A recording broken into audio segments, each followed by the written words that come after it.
Hello student. हम लोग आज एक नई सीरीज स्टार्ट कर रहे हैं जिसमें कि हम कुछ 12th क्लास के जो कि बोर्ड में आ चुके क्वेश्चन हैं उसमें से 10-10 क्वेश्चंस की एक वीडियोस की सीरीज़ बनाएंगे जो आप लोगों के आने वाले बोर्ड एग्ज़ाम के लिए काफ़ी हेल्पफुल होगा।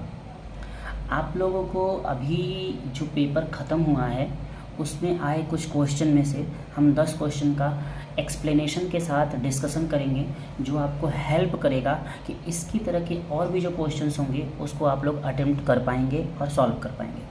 जैसे कि आप लोगों के सामने फर्स्ट क्वेश्चन है, वो है the transition element have general electronic configuration. संक्रमण तत्वों का सामान्य इलेक्ट्रॉनिक विन्यास होता है। तो जैसा कि हम लोगों ने इलेक्ट्रॉनिक विन्यास पढ़ रखा है, हम पढ़ते हैं कि अगर हम एस ब्लॉक एलिमेंट की बात करते हैं तो उसका इलेक्ट्रॉनिक कॉन्फ़िगरेशन NS1 to 2 होता है। अगर हम पी ब्लॉक की बात करते हैं तो NS2 NP1 to 6 होता है। और अगर हम डी ब्लॉक की बात करते हैं तो इसका इलेक्ट्रॉनिक कॉन्फ़िगरेशन देखने को मिलता है आपको NS1 to 2 N-1 D1 to 10। ये इसका सामान्य इलेक्ट्रॉनिक कॉन्फ़िगरेशन होता है, जो कि ये पी ब्लॉक का हो गया, ये एस ब्लॉक का हो गया और ये डी ब्लॉक का हो गया। तो इसलिए आपका आंसर नंबर सी जो है वो सही है। सेकेंड क्वेश्चन देखते हैं। सेकेंड क्वेश्चन में क्या दे रखा है, तो इसमें पूछ रहा है कि विच of the following has maximum number of unpaired D electrons. देखिए, निम्न में से किस में अयुग्मित डी इलेक्ट्रॉनों की संख्या अधिकतम है। तो इसके लिए हमें जो है इसका इलेक्ट्रॉनिक कॉन्फ़िगरेशन करना आना चाहिए। तो देखिए, अगर हम इलेक्ट्रॉनिक कॉन्फ़िगरेशन करते हैं, जैसे हम लोग बात करते हैं कि Zn का इलेक्ट्रॉनिक कॉन्फ़िगरेशन क्या होगा, तो एटॉमिक नंबर 30 होता है। अगर हम इलेक्ट्रॉनिक कॉन्फ़िगरेशन करेंगे तो 1s2 2s2 2p6 3s2 3p6 और 4s2 3d10 होता है। तो देखिए, अगर हम बात करते हैं तो यहाँ से जो 3d हमें किसका लिखना है, Zn2 पॉजिटिव का लिखना है। तो 2 पॉजिटिव का मतलब कि आउटर सेल से 2 इलेक्ट्रॉन निकल चुके हैं, जिसमें से आउटर सेल कौन सी है, तो 4th सेल है। इसमें से 2 इलेक्ट्रॉन निकल जाएंगे। तो डी में अनपेयर्ड इलेक्ट्रॉनों की संख्या पूछा है, तो हम क्या देखेंगे कि डी में अनपेयर्ड इलेक्ट्रॉन कितने होंगे। तो यहाँ पे डी फुलफिल्ड है, आप देख सकते हैं। अगर इसको आप ऑर्बिटल में रिप्रेजेंट करेंगे तो डी क्या है, फुलफिल्ड है। अगर ध्यान से आप देखें तो डी क्या हो गया है, फुलफिल्ड हो गया है, जिससे इसके पास कोई भी अनपेयर्ड इलेक्ट्रॉन नहीं है। सिमिलरली अगर हम इसकी भी देखें तो देखिए सभी के सभी डी सीरीज़ के एलिमेंट हैं, तो इसलिए हम कह सकते हैं कि सबका इलेक्ट्रॉनिक कॉन्फ़िगरेशन इसी तरीके का होगा, बस डी में इलेक्ट्रॉन चेंज हो जाएंगे। जैसे इसमें अगर आप देखेंगे तो इसका क्या हो जाएगा, इसका हो जाएगा 10 हो जाएगा, ठीक है। इसमें 3d10 हो जाएगा, 4s1 हो जाएगा। तो इसका भी आउटर सेल कम्प्लीटली फिल्ड है। अगर आप F के बारे में देख करेंगे, अगर इसमें देखिए निकल में बात करेंगे आप, तो निकल में भी आता है 4s2 3d8।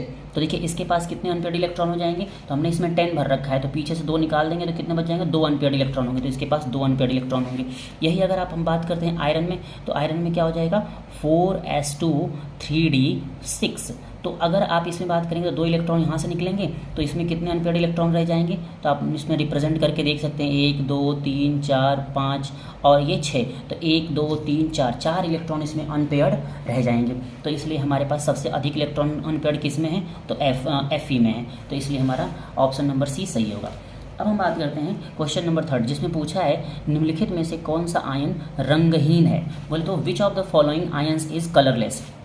अब देखिए, कलर्ड होने के लिए जरूरी होता है कि डी ऑर्बिटल जो है इनकम्प्लीट फिल्ड हो। कंप्लीट नहीं, D10 भी नहीं होना चाहिए, D10 भी नहीं होना चाहिए। 1 अगर N-1 D10 की हम बात करें तो D10 नहीं होना चाहिए। कम डी में जो है इनकम्प्लीट ऑर्बिटल अगर रहेगा तभी यहाँ पे डी ट्रांजिशन देखने को मिलेगा, जिसकी वजह से कोई भी कॉम्प्लेक्स या कोई भी जो आयंस होते हैं वो कलरफुल दिखाई देते हैं। जैसे अगर आप देखें तो इसमें अगर इसको ध्यान से देखें तो इसका स्कैंडियम का एटॉमिक नंबर 21 होता है। इलेक्ट्रॉनिक कॉन्फ़िगरेशन करेंगे 1s2 2s2 2p6 3s2 3p6 और 4s, देखो यहाँ पे 3 इलेक्ट्रॉन निकल चुका है, तो 2 यहाँ से निकल जाएगा और 3d 0, तो यहाँ पे d में कोई इलेक्ट्रॉन नहीं है, इसलिए कलरलेस हो जाएगा। तो देखिए आप अगर आप देखेंगे इसमें देख लीजिए, तो आप इस ऑप्शन का अगर देखेंगे तो वेनेडियम का कितना होता है 23 होता है। तो देखिए इसमें से भी 3 इलेक्ट्रॉन निकाल दिया है इसने, तो इसका भी इलेक्ट्रॉनिक कॉन्फ़िगरेशन करेंगे तो देखो इसमें क्या आ जाएगा, इसमें आ जाएगा NS कह सकते हैं 4s2 3d 3 आ जाएगा। तो अगर आप यहाँ से देखें तो 2 इलेक्ट्रॉन यहाँ से निकलेगा और 1 इलेक्ट्रॉन यहाँ से निकलेगा। इसके पास 2 इलेक्ट्रॉन है d ऑर्बिटल में, यहाँ पे dd ट्रांजिशन पॉसिबल होगा, इसलिए ये कलर्ड होगा। इसके पास अगर आप देखेंगे तो यहाँ पे हो जाता है 4s2 3d 5। तो अगर आप यहाँ पे देखेंगे तो यहाँ से 2 इलेक्ट्रॉन निकलेगा 4s से, इसके पास 5 अनपेयर्ड इलेक्ट्रॉन है d ऑर्बिटल में, इसलिए यहाँ पे क्या होगा dd ट्रांजिशन होगा और ये भी क्या होगा कलर्ड होगा। इसमें क्या होता है 22 इसका एटॉमिक नंबर होता है, टाइटेनियम का अगर आप एटॉमिक नंबर देखेंगे 22 होता है। इसका इलेक्ट्रॉनिक कॉन्फ़िगरेशन करेंगे तो 4s2 और 3d यहाँ पर 2 देखने को मिलेगा, 3d2 देखने को मिलेगा। तो यहाँ पर देखो 2 इलेक्ट्रॉन यहाँ से निकलेगा क्योंकि यहाँ पे 2 पॉजिटिव चार्ज है, d में 2 इलेक्ट्रॉन प्रेजेंट है, इसलिए ये भी क्या होगा कलर्ड होगा। तो एक ही एलिमेंट ऐसा है, एक ही आयन ऐसा है जिसमें जो है अनपेयर्ड इलेक्ट्रॉन जो है कितने हैं 0 हैं, इसलिए ये क्या होगा कलरलेस होगा, इसलिए हमारा डी ऑप्शन क्या होगा सही होगा। अगर हम बात करते हैं क्वेश्चन नंबर 4 की, तो क्वेश्चन नंबर 4 में बोला है which of the following ion is paramagnetic. अब पैरामैग्नेटिक के लिए क्या जरूरी है अनपेयर्ड इलेक्ट्रॉन, अगर अनपेयर्ड इलेक्ट्रॉन है तो वो कॉम्प्लेक्स या वो आयंस क्या होगा पैरामैग्नेटिक होगा। लाइक अगर हम बात करते हैं जैसे इसकी अगर बात करें तो इसमें क्या हो जाएगा, इसमें 4s 2 इलेक्ट्रॉन निकल जाएंगे तो 0, यहाँ पे क्या हो जाएगा 3d 8 हो जाएगा। इसकी अगर बात करोगे तो ये 3d 10 हो जाएगा, 4s में से इलेक्ट्रॉन निकल गए तो यहाँ पे 3d 10 हो जाएगा, यहाँ पर भी 3d 10 होगा।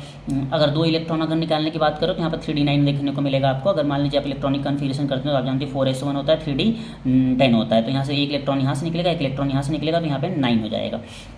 अब आप स्कैंडियम में बात करो तो स्कैंडियम में क्या हो जाएगा, स्कैंडियम के लिए अगर बात करोगे तो 4s 0 हो जाएगा यहाँ पे, 3d 1 हो जाएगा। तो देखो इसके पास भी अनपेयर्ड इलेक्ट्रॉन प्रेजेंट हैं और इसके पास भी अनपेयर्ड इलेक्ट्रॉन। निकल की अगर हम बात करते हैं निकल के पास 2 अनपेयर्ड इलेक्ट्रॉन प्रेजेंट है, इसलिए निकल वाला ऑप्शन हमारा क्या होगा सही जाएगा।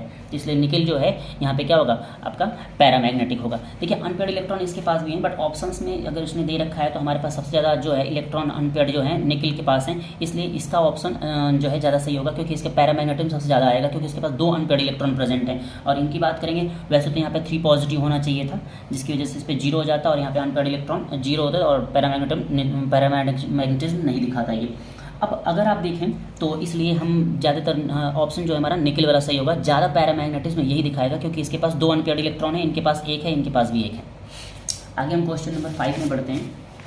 क्वेश्चन नंबर 5 के लिए अगर हम बात करते हैं तो देखिए इसमें पूछा है क्रोमियम आयन का संयोजकता कोष इलेक्ट्रॉनिक विन्यास क्या होगा। तो देखिए क्रोमियम आयन को हम अच्छी तरीके से जानते हैं कि क्रोमियम आयन जो होता है इसका इलेक्ट्रॉनिक कन्फिग्रेशन अगर करके आप देखेंगे तो इसमें क्या जाएगा, हम जानते हैं 4s2 और 3d 4 आता है, जबकि एक्साइटेड स्टेट में जब हम इसको लिखते हैं तो 4s1 3d 5 आता है। अब इसमें से 2 इलेक्ट्रॉन निकला है, इसलिए 1 इलेक्ट्रॉन यहाँ से निकलेगा और 1 यहाँ से निकलेगा, तो क्या हो जाएगा 4s0 3d 4। तो इसलिए हमारा डी ऑप्शन क्या होगा सही होगा। अगर हम बात करते हैं 6 नंबर क्वेश्चन की, कह रहा निम्न में से कौन सा तत्व प्रथम संक्रमण श्रेणी से संबंधित नहीं है। प्रथम संक्रमण श्रेणी से संबंधित नहीं है। Which of the following element does not belong to the first transition series. First transition series मतलब 3D सीरीज में कौन सा नहीं पाया जाता है। देखिए कॉपर आप जानते हो, साइंस टीचर वेरी क्रूवेल मांगे फीस, कोई नहीं कुछ कॉपर है, कॉपर जो प्रेजेंट नहीं है। फिर वैनेडियम की अगर बात करोगे आप तो वैनेडियम, देखो वैनेडियम जो है ये भी प्रेजेंट है, 23 नंबर पे प्रेजेंट है। फिर आप आयरन बात करोगे तो आयरन भी 3D आता है। सब देखा जाए एजी, तो एजी का जो इलेक्ट्रॉनिक कन्फिग्रेशन है या एजी कह सकते हो कि एजी जो है 4D सीरीज का है, इसलिए आपसे क्या पूछा है कि 3D में नहीं है। प्रथम संक्रमण श्रेणी, प्रथम संक्रमण श्रेणी किसको बोलते हैं, 3rd सीरीज को 3D सीरीज को बोलते हैं, ठीक है। तो इसलिए हमारा एजी क्या होगा, ऑप्शन सही होगा, ठीक है। एजी जो है प्रथम संक्रमण श्रेणी का नहीं है, वो द्वितीय संक्रमण श्रेणी का है। निम्न में से किस संक्रमण धातु का आयन का चुंबकीय आघूर्ण सबसे कम होगा। सबसे कम पूछा है, मतलब जिसके पास अनपेयर्ड इलेक्ट्रॉनों की संख्या कम होगी उसका जो है चुंबकीय आघूर्ण कम होगा। अगर आप इसकी बात करेंगे, देखिए इसकी अगर बात करेंगे तो इसका 4s2 होता है और 3d क्या हो जाता है 3 हो जाता है। तो अगर आप इसको देख रहे हो 2 इलेक्ट्रॉन यहाँ से निकलेगा और 1 इलेक्ट्रॉन यहाँ से निकलेगा, तो यहाँ पर 2 इलेक्ट्रॉन बच जाएंगे, ठीक है, क्योंकि इसके पास 3 पॉजिटिव चार्ज है, इसलिए 2 इलेक्ट्रॉन यहाँ से निकल गया 4s से और 1 यहाँ से निकल गया, तो इसके पास 2 अनपेयर्ड इलेक्ट्रॉन बचिए। अब यहाँ पे हम आते हैं थोड़ा सा, तो अगर इसमें देखेंगे तो इसमें क्या हो जाएगा 4s, देखिए यहाँ से 3 इलेक्ट्रॉन निकले तो 4s से एक 2 निकल गए और 3d से एक निकल गया, तो इसके पास 5 बचा, तो इसके पास 5 अनपेयर्ड इलेक्ट्रॉन प्रेजेंट होंगे, 5 अनपेयर्ड इलेक्ट्रॉन है। ठीक है, इसके पास अगर आप देखोगे तो 4s से 2 इलेक्ट्रॉन निकल गया, 3d 7 होता है, एक निकल जाएगा तो 6 बचेगा, इसके पास 4 अनपेयर्ड इलेक्ट्रॉन है। अगर इस क्रोमियम में आप देखेंगे तो क्रोमियम में क्या हो जाएगा, अभी अपने ऊपर इलेक्ट्रॉनिक कॉन्फ़िगरेशन देखा था, तो इसका 3d 4 हो जाएगा। तो इसमें क्या पूछा है कि सबसे कम चुंबकीय आघूर्ण किसका होता है, जिसके पास अनपेयर्ड इलेक्ट्रॉन की संख्या सबसे कम होगी। देखिए 5 है, 4 है और यहाँ पे भी 4 है, तो इसके पास 2 अनपेयर्ड इलेक्ट्रॉन है, इसलिए हमारा वेनेडियम आंसर क्या होगा, सही होगा। वेनेडियम आयन जो है क्या होगा, इसके चुंबकीय आघूर्ण सबसे कम होगा। ठीक है, अगला क्वेश्चन देखते हैं, क्वेश्चन नंबर 8 की बात करते हैं। क्वेश्चन नंबर 8 में आपसे पूछा है कि संक्रमण धातु किस ब्लॉक से संबंधित है। तो देखो संक्रमण धातु अभी आप लोगों ने पढ़ा है कि डी ट्रांजिशन होता है, डी ट्रांजिशन, जिसलिए इसको ट्रांजिशन एलिमेंट बोलते हैं। डी और डी के बीच संक्रमण होता है, इस वजह से इसको संक्रमण तत्व बोला जाता है, इसलिए हमारा डी ब्लॉक के एलिमेंट हैं ये, डी हमारा सी ऑप्शन सही हो जाएगा। कह रहा है निम्न में से कौन सा एक्टिनॉइड नहीं है। एक्टिनॉइड मतलब आप जानते हो कि हमें जिसका एटॉमिक नंबर क्या होता है 90 से लेकर के 103 तक होता है। ठीक है, एक्टिनॉइड्स, तो एक्टिनॉइड्स कौन सा नहीं है, देखो यूरेनियम है, कैलिफोर्नियम है, ठीक है, क्यूरियम है, टर्बियम जो है ये लेंथिनॉइड है, ये एक्टिनॉइड नहीं है। अगर आप इसको याद करने का तरीका आपको पता होगा तो मैं बता देता हूँ, जैसे थोड़े पहलवान उनसे निपटें, पुराने आम कम बिके। ठीक है, ये आप लोग आगे चल करके मैं आप लोगों को अपने इसके याद करने के तरीके बता दूंगा। ठीक है, तो इसमें टर्बियम जो है वो जो है लेंथिनॉइड सीरीज़ का है और ये बाकी तीनों एक्टिनॉइड सीरीज़ के हैं। आगे हम बात करते हैं क्वेश्चन नंबर 10 की। क्वेश्चन नंबर 10 में बोला है D10 4s0 इलेक्ट्रॉनिक विन्यास प्रदर्शित करता है। अब देखो यहाँ पे क्या है ना, D10 3D10 बोला है। 3D सीरीज में देखो कौन कौन है, देखो 3D सीरीज में कैडमियम नहीं है, मरकरी नहीं है, अब बच गया हमारे पास कौन, हमारे पास बच गया कॉपर और जिंक। ठीक है, तो इसमें क्या बोला है 4s0 बोला है। 4s0 मतलब आप देखो कि 2 इलेक्ट्रॉन निकला है, तो 2 इलेक्ट्रॉन जिंक से भी निकला है, 2 इलेक्ट्रॉन कॉपर से भी निकला है। तो कॉपर में क्या होता है 4s1 3D10 होता है, तो 2 निकलेगा तो एक यहाँ से निकल जाएगा, एक यहाँ से निकल जाएगा, तो यहाँ पे 9 होना चाहिए, जबकि ऐसा नहीं हो रहा है, तो इसलिए ये वाला ऑप्शन तो गलत हो जाएगा। हमारा कौन सा सही होगा, जिंक वाला। तो जिंक में हमारा जिंक वाला ऑप्शन सही होगा, जिसका इलेक्ट्रॉनिक कन्फिगरेशन क्या होता है 3D10 4s0 जिंक 2 पॉजिटिव का इलेक्ट्रॉनिक कन्फिगरेशन होता है। तो ये 10 क्वेश्चन की सीरीज़ है, आप लोगों को अच्छा लगे तो इसको लाइक करना। ठीक है, और आप लोग इस पर कमेंट करना, तो मैं आपको आगे की सीरीज़ भी बता दूंगा। और इसी तरीके से अगर आप लोग इसके बारे में मुझे पॉजिटिव व्यूज़ अगर आते रहें, तो मैं आप लोगों को जो क्वेश्चन बैंक है उसके भी और सारे क्वेश्चन लेकर के आऊँगा, जो आपके आने वाले बोर्ड एग्जाम में काफ़ी हेल्पफुल होंगे। आप लोग जानते हैं कि आप लोगों के एग्ज़ाम में लगभग जो है 50% जो क्वेश्चंस होते हैं वो MCQs होते हैं। ठीक है, थैंक यू।